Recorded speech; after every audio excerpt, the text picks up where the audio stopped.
So today, meron tayong kapwa rider na nanghingi ng tulong for donations kasi yung family niya or one of his relatives ay nasunugan sa may bandang Osusan, Taguig. So naglinis ako ng mga gamit. Dami palang mga gamit na kailangan i-dispose. Instead na i-dispose ko, this is the time na i-donate na lang. Ito na yung mga na-gather ko. Ayan. Yan, yung mga brief yan na nabili ko sa online. Maliit, di naman kasya sa akin. Bigay na nga lang natin. May bedsheets tayo na ibibigay. Medyas. Yan, itong mga second hand na shoes. Baka pwede sa kanya. Tapos may damit na panlalaki at saka pambabae doon sa kapatid ko na kinuha ko. So ngayon ko na lang ipapamigay.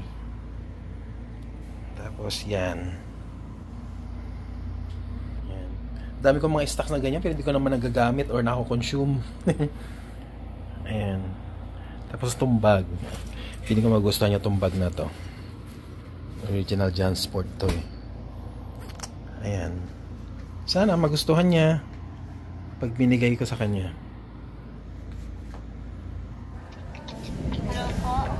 Hi Hana. Ako yung sa yung magbibigay ng dito. Nandito ako sa labas. Okay. Okay.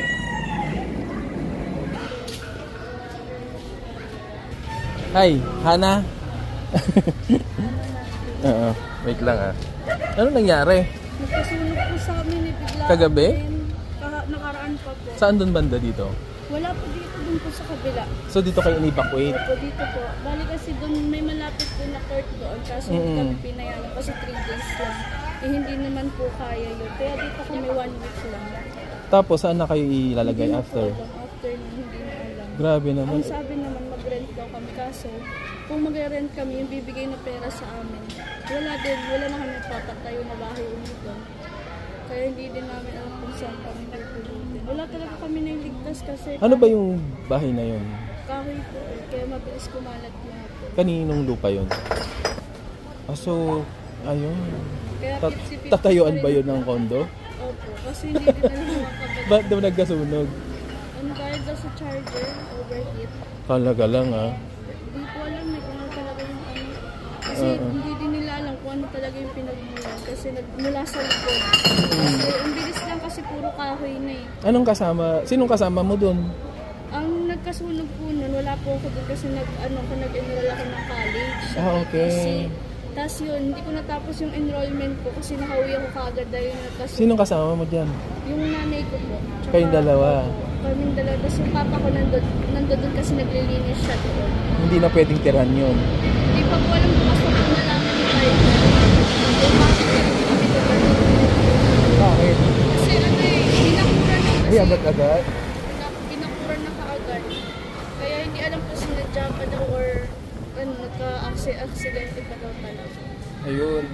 So, yun, kagrupo kasi si Dam sa Move It. So, nasabi nga niya na may nangyaring ganito. So, kung pwede tumulong, tama-tama naman, nag-aayos ako ng gamit ko. So, ito yung mga nabigay. Nakuha ko sa kanya. Siguro nasabi na rin niya sa iyo, no? Nagsabi po siya kanina dito. Dumating siya kanina.